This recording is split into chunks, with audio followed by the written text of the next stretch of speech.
Welcome to Ethno Forum. Today we've got Botswana-born, Vancouver-based musician Teon Gibbs. Teon has lived all around the world but has built up his career as a musician here in Vancouver. He is also on the board of directors for MusicBC, which is a non-profit that helps facilitate things like grants and showcase opportunities for musicians here in British Columbia. Teon and I talk about things like the viability of building a music career as a Canadian in Canada, hip-hop in general, and the state of the music scene in Vancouver, among other things. Ladies and gentlemen, Teon Gibbs. Well, Teon, thanks for coming and doing this, man. I appreciate it. I'm excited about it, dude. It's going to be sweet. I listened to some of your music and obviously heard it live, and I don't know, do you want to specify what kind of musician you are? Or? Yeah, I'm proud to say I'm a black artist from Vancouver. I make hip hop music. I make R&B music.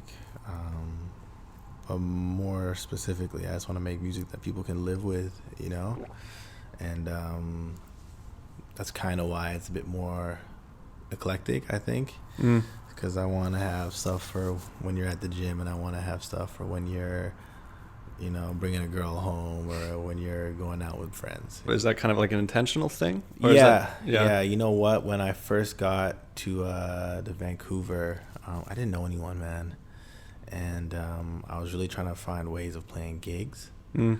And I was like, shit, man, like certain venues, they cut checks, but like this kind of song wouldn't work here, right? This kind of set wouldn't work here. So I was like, all right, I want to have music that's going to work at clubs. So if a DJ wants to bring me out and I do a set at a club, I can do that.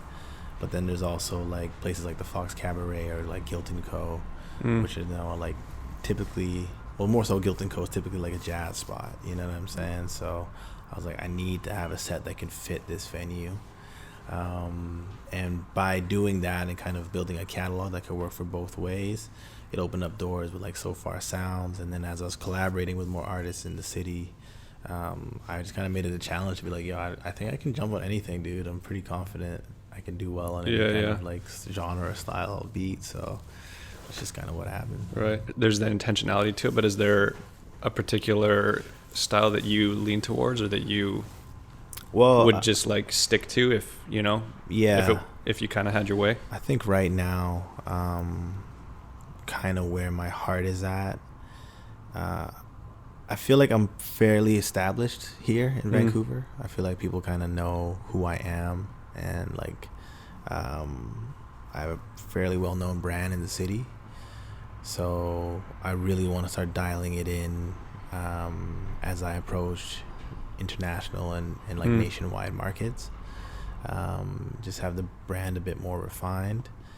And at the end of the day, like, yeah, I want to make really dope hip-hop music, you know. More of a modern take on hip-hop music, so a lot more like 808 production. But I just want to make sure that the musicality is there. That's really important to me. Like, I play a couple instruments myself, like okay, like not crazy, but I just like the idea of taking like a trap beat and just making just a little bit more musical than what it would be before, and just like infusing a bit more gospel into that as well. And that's kind of the direction that I really want to go. Where are you from originally? Originally, I have a bit of a like unique story. I born in Botswana, which is a small country in southern Africa. I think population now is like maybe 2 million people. Okay. My parents met there. My dad was doing his master's, and he met my mom. And then came back. We went to Toronto actually for a little bit. And my dad finished his master's at York. And then we started traveling a lot, man. We're moving like every 3 or 4 years. So I've been like everywhere from like England to Angola to South Africa. We went back to Botswana. And then in 2010, I came back to Canada, settled in Kelowna. I was there for 5 or 6 years, and now I'm here in Van City.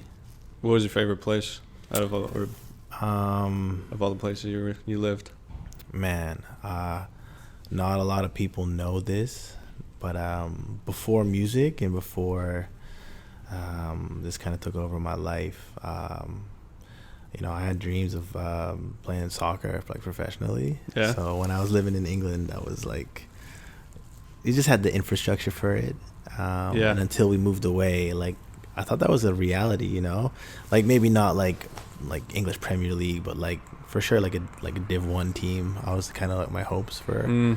But yeah, when we moved away, didn't really do much. Moved to Botswana, and I managed to play for like the national under like 19 team a little bit, and like a couple local teams in like the Botswana Premier League. So I managed to do that, unlike their reserve team. But the infrastructure wasn't there, and I was just like, all right, I'm gonna go back to Canada. So this is where I'm at. Yeah. So, but yeah, I'd say probably England, just for it's just the culture. Whereabouts in England were you? We lived in South London in Croydon. Okay. So yeah, I did a little high school there. Yeah. But yeah, man, it was blessed, man. Yeah. Really dope. I went to London for the first time. It was 2019. Oh, cool. And it's just such a different vibe, right? Yeah. It's interesting though. I kind of feel like when I'm in Toronto, I feel like London's a lot like Toronto in a lot of ways. Like in the energy, kind of. Yeah, and the energy, and there's like a really strong like Jamaican culture, like a Jamaican influence in both cities. I find. Yeah. So you notice in a lot of the slang, like there's things that when I was living in London that I was saying. That when I go to Toronto, or like people who I know here who are from Toronto, they say it to me, and I'm like, oh, okay, wow, it's not like a London thing. And you can start learning and peeling it back. It's like, oh, that's a Jamaican thing. And then yeah, I think that's really cool though. When did music start creeping in for you? We moved around a lot, so because of that, I just started writing. Writing my thoughts, writing my ideas, writing my feelings. I guess not to sound like super soft, but I was doing that, and then I started. It's crazy. When I was like 11, me and my one friend, we used to come home from school, and we used to get the headphones, and we used to plug it into my brother's like stereo speakers. Yeah. And then the radio would be playing something, and there'd be like a song playing, and then we just start like rapping over the song. Yeah. And I guess those two things kind of added up to like, I think I can like maybe do this. And so like 11 or 12, I probably started writing, and then 15, I probably started like trying to make songs. And then just been kind of doing it ever since. Was it always kind of like hip hop, or has it kind of varied throughout? Hip hop has always been a consistent thing. Yeah. But like I said, I do play a couple of instruments. So when I was in Kelowna, I was playing in a couple like indie alternative like rock bands. Yeah. One was like a really, really dope hipster like kind of band, kind of like Daughter. Okay. Like really, really, really like emo stuff, man. Oh yeah. But yeah, it was dope, man. It was really, really dope. And I also played in church too. So I have a lot of stories, or like, I shouldn't say stories, a lot of experience from playing in bands that, those bands kind of just amounted to nothing.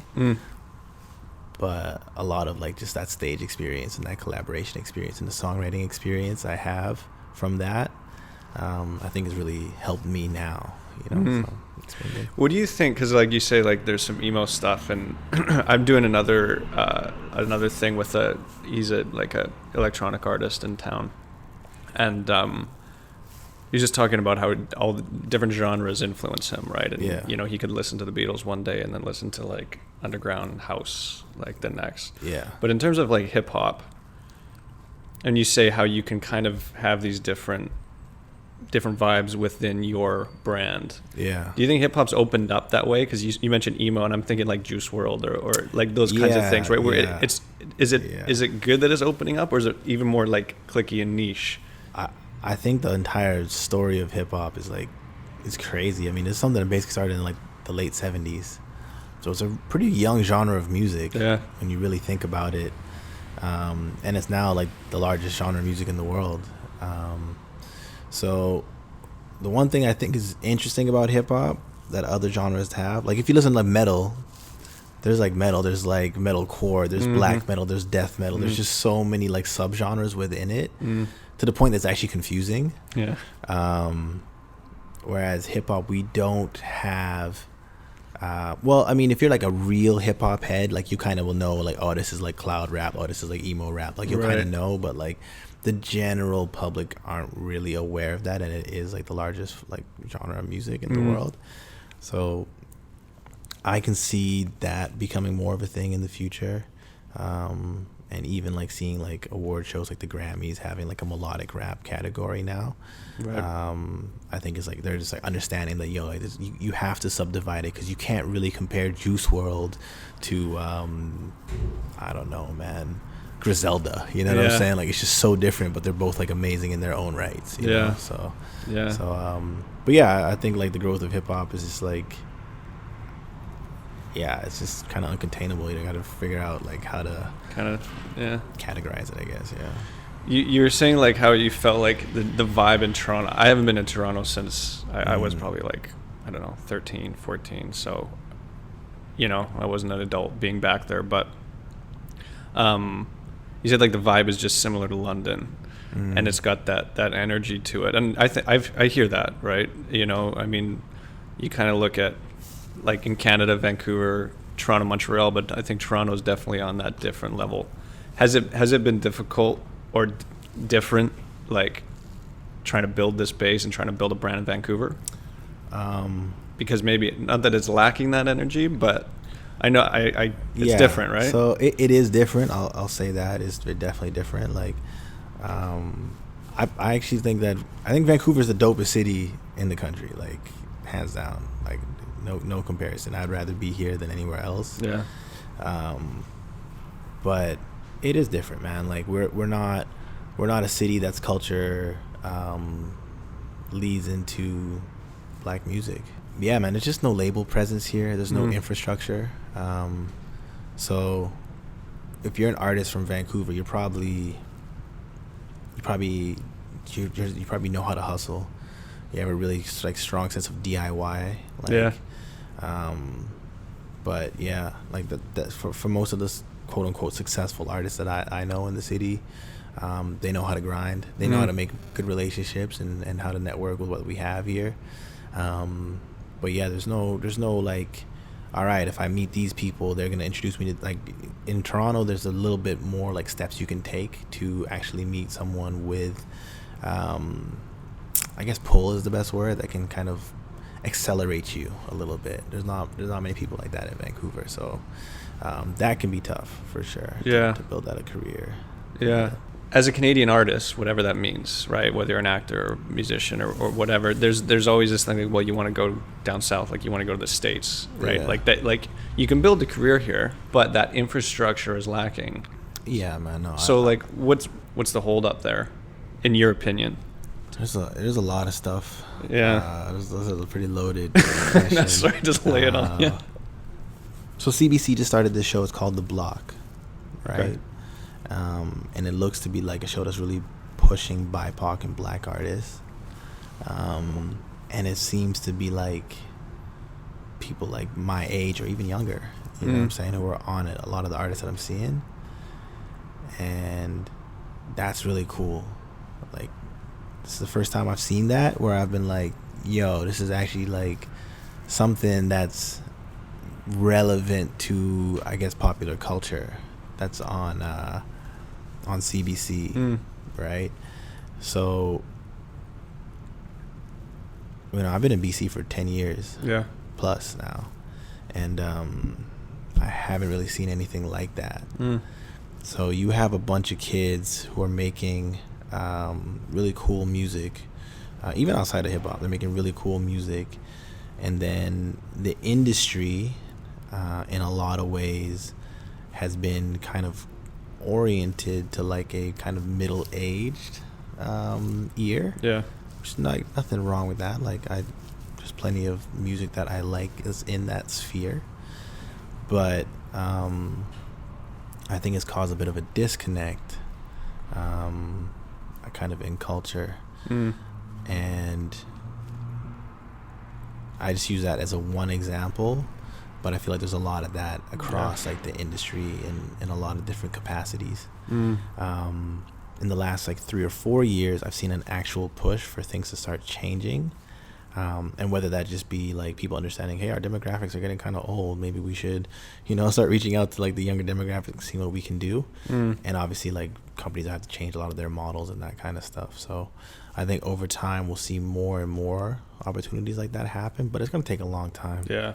So you're kind of saying more like if the content or if the drive is there for younger people to kind of gravitate towards, that they can use that to kind of build it within their own community, right? Yeah, when I was in the UK, radio's different in the UK, man. Like radio personalities are they're like almost like celebrities, man. Like they have like real influence and like they're real tastemakers, and there's a real culture there. And you almost want to listen to the radio because the personalities are so good and the shows are programmed so well.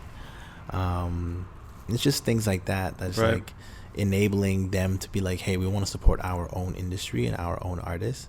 And that's how you're able to break yourself into the industry in the UK, and then you get kind of big, and then all of a sudden you become like an international artist. Yeah. Whereas like Canada, I think it's so interesting too, because we have 3 of the 5 biggest artists in the world are all here. You know what I'm saying? I know. But yeah, it's just kind of a tough one, man. And it's also just more money in the States in general. Yeah. You can be an artist of my size, and I can ask for like X amount of dollars here, and I could probably get double that to play at the venue at the same size in the States. Yeah, so, I guess population is a huge thing too, huge. right? It really is huge, it's such a difference maker, and I think when you're 10 times larger, there's much more money going around for in general, right? Yeah. So, do you like? Because one of the things that I've always felt is like, what, I'm gonna like, really establish like a Canadian-based like strong film market or something like that. Like what and how would I go about doing that? Is that something that interests you, like to kind of be a trailblazer in that sense, or not that there's responsibility to do that? Yeah. But like I've thought about that too. It's like, you could go down to LA or New York or wherever. The opportunity is probably better, but like, is it possible to build that here? Yeah. I mean, for where I'm at in my life and where I'm at in my career, I kind of feel like I'm kind of committed to being a Canadian first artist, which I say proudly. That's not a bad thing at all. I think it's an amazing thing, if anything. Yeah. But I think at this point it's smarter for me to go to an LA for 2 months or a New York for a month, right, or 3 weeks, whatever the timeline is, and be there for a certain period of time and then come back home, as opposed to shipping my life off and restarting and re-networking and doing all of that. I just feel like it's just where I'm at right now, what I've built is kind of like, it makes sense for me to stay here. Yeah. And I think it's part of my brand, honestly.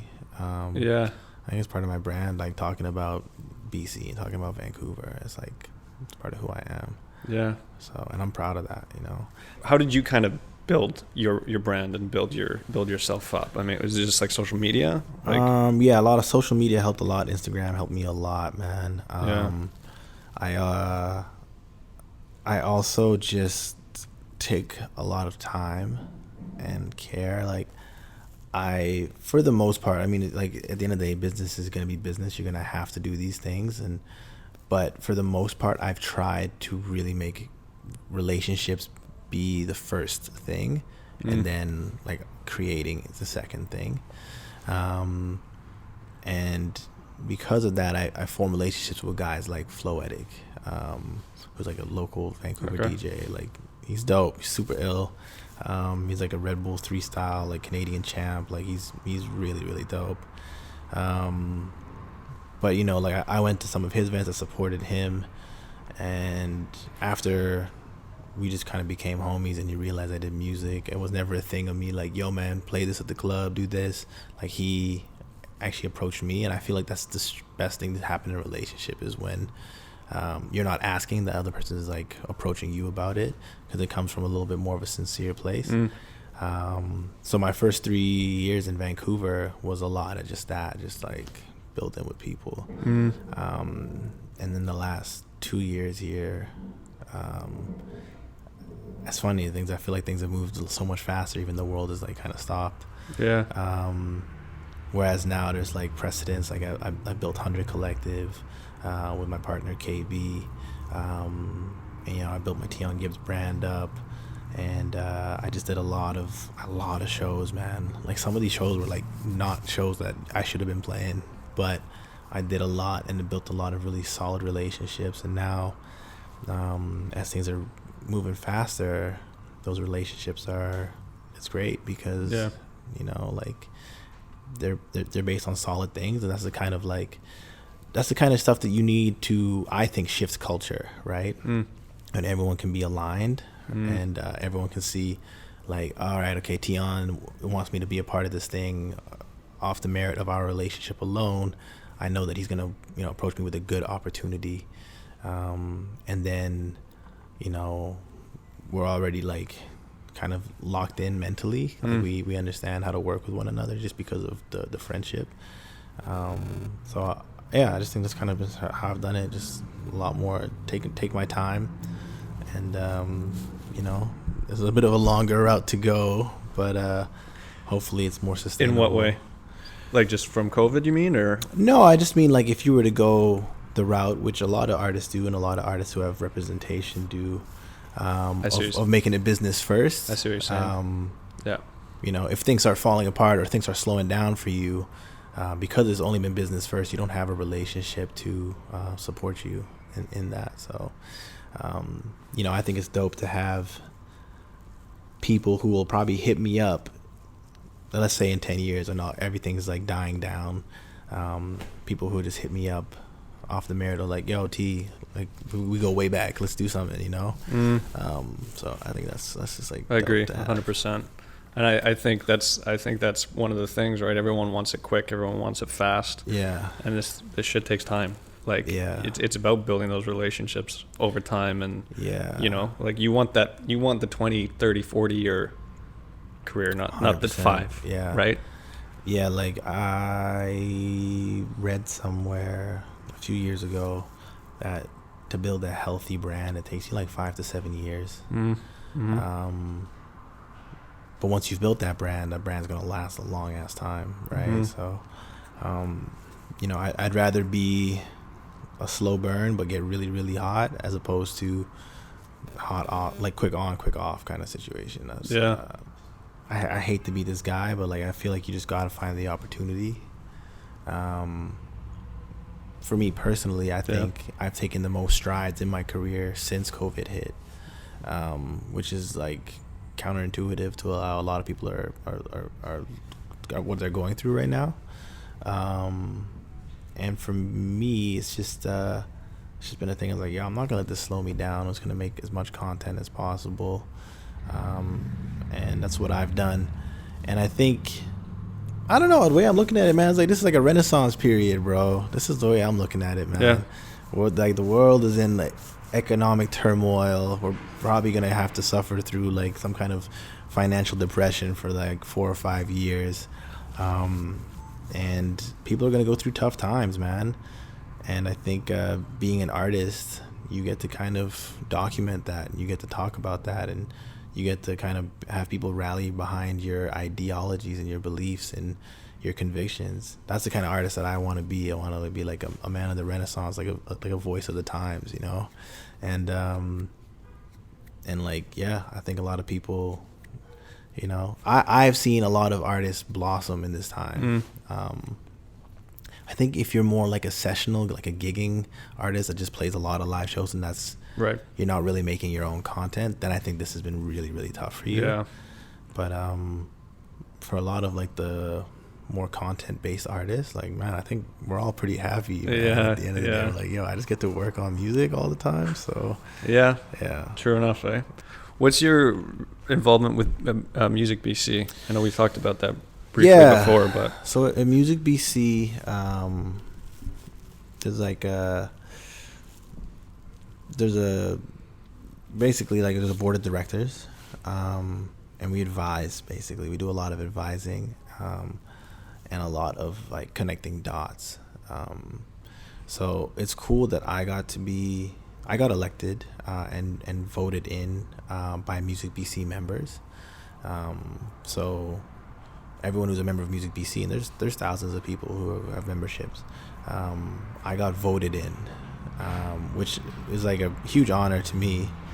But basically, my job is really to attend meetings, be a part of different committees, and then when there's like, hey, there's this fund is coming out. Does anyone? What do we think about this fund? And we vote on it. Collectively, we make a decision. If I feel strongly against something, I speak up. If I feel strongly for something, I speak up. And then it's also just like, how do we connect the dots to really make BC culture and BC music just like blow up? And it's all through our networks. Like, who do we know who can connect us with this company that's doing this really exciting thing here, and how can we get that to come here in BC, and how to so it's just a lot of that kind of stuff, man. And I really think I think I'm really fortunate to be a part of it. I truly look at that in that way, because I'm one of those people that I kind of get tired of people complaining about things and then not trying to do something about it, right? So when I first got here, I was like, man, no one wants to book me for shows. So I started putting on my own shows. You know what I'm saying? I was like, yo, there's not enough like artist showcases here. So I was like, let's start 100 Collective. We started that to showcase artists. And it's like, anything I had to see wrong with infrastructure now, it's like, well, I actually have a voice that can, it's not going to change everything, but it's an actual voice that I know is being heard by a committee of people that does have actual influence within the city and the BC music scene. So for me, I'm excited to see what we can do and what we can shake up with it. When you look deep, there's a lot of cool people here, and there's a lot of really cool shit going on. And I think people here, some people have that, inclination to be like, there's nothing. It's like, well, yeah, you just got to look. Like there's a lot of cool people, right? Yeah, man, it's crazy. A lot of the times I hear people complaining about like, there's not enough culture in Vancouver, and to that I'd be like, well, I don't really ever see you at events. You know what I'm saying? Like, like there's a lot of events, even during COVID, man. There's like I went to a bunch of comedy shows. Yeah, I've been to so many, and it's just like that's a part of your city's culture, man. Like, if you're not supporting it, it's not gonna grow. Yeah. 100%. And on top of that, I think a lot of people they want another city's culture. Yeah, that's the big thing. It's like, there's no culture here. It's like, yeah, you I don't know, maybe you want a culture of like a New Orleans, but it's like, no, it's like there's a culture in every city, man. Yeah. And for a culture to thrive, like you need to feed into it. Yeah. Yeah. So. Yeah, I don't know. It's a weird thing, because like it's like heaven and hell. Like, because there's such great stuff going on here. Yeah. And I don't know where it comes from. Like, this whole like, there's no. I hear it all the time. The no fun city. It's like. Yeah. I mean, I have fun. I guess that's all that matters, right? I have a lot of fun. I think. I think, like we were talking about earlier, man, as things start to shift a bit more to younger creatives, kind of being the forefront in every industry. Yeah, I think it's going to connect a lot more.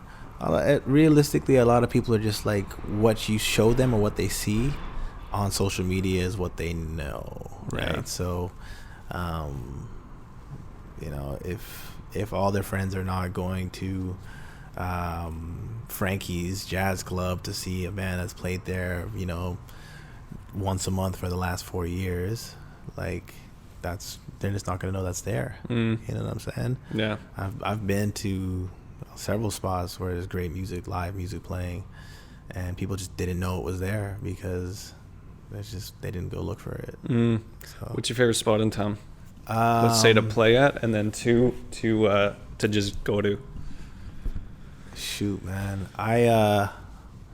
one of my bucket list shows is to sell out the Commodore. I was gonna say that's like, I think, like, just as far as like sound, just amazing. And I've seen, like, in my life, what I consider iconic shows. I've seen a lot of iconic shows at the Commodore. So for me, that's like the spot. And I think I think like the step before that, like for indie artists, man, like I think the Fox is a really great spot for indie artists. It's like a really great place for you to get your feet wet, and really figure out like, okay, cool, this is like 250 people capacity. Like, all right, this can be a real goal for me to set, that we sell this out. And I think like that's a great spot in the city for that. But yeah, man, that's probably my two picks. Those are my two picks. Yeah. What's coming up next for you? 100 Collective, the company I started to basically, like, it's like a digital showcase for Canadian-based artists. Obviously, we're in BC, so it's going to be a little bit more of a focus on BC-based artists. Yeah. We just launched a grant, a GoFundMe for a grant that we're going to start. It's like a BIPOC artist fund. Basically, What we're trying to do is trying to set up people up so that there's 2 micro grants with $1,500 each. So we're trying to raise $3,000, and we want to just be able to give that money, put that money in the hands of some BIPOC artists in BC to be able to help fund, their projects, really. So, but yeah, man, my heart's just like really it makes me sad when like I talk to artists and they're like, yeah, man, like I want to do this, but I have no work right now, so there's no money going around. So I just was like, you know what, man, like, what can I do? I don't have money myself, but I have network. Yeah. So I was like, let me just try and help people with my network, right? So that's kind of my goal, and we'll see where that goes. Maybe that can be something that grows in the next few years, but for now, it's just like, my goal is just to help out a couple artists in BC. Yeah, where can we find you? I know, like, I'll post all your shit, but if the collective and even your stuff is the best way to listen. Like, if you want to just kind of keep up to date with all my like doings, happenings, and stuff, like my Instagram is probably the best thing. Just Teon Gibbs 100. The 100 Collective is the digital showcase for artists, so you can follow that too. But yeah, man, like if you're interested in my music, or you care about my music, or you just want to support me because you think I'm an interesting person, please follow me on Spotify. Please like heart my profile on Apple Music. Like that probably does the most for artists as far as like just accelerating their playlisting potential and like getting higher numbers on those platforms. So if you guys are listening and you want to help the kid out, give me a follow on Spotify, man. Awesome, man. Teon, I appreciate you coming in, dude. Hey, thank you so much for having me, guys. This was dope. Yeah, we'll do it again sometime later. Sounds good, man. Okay. I appreciate it. All right.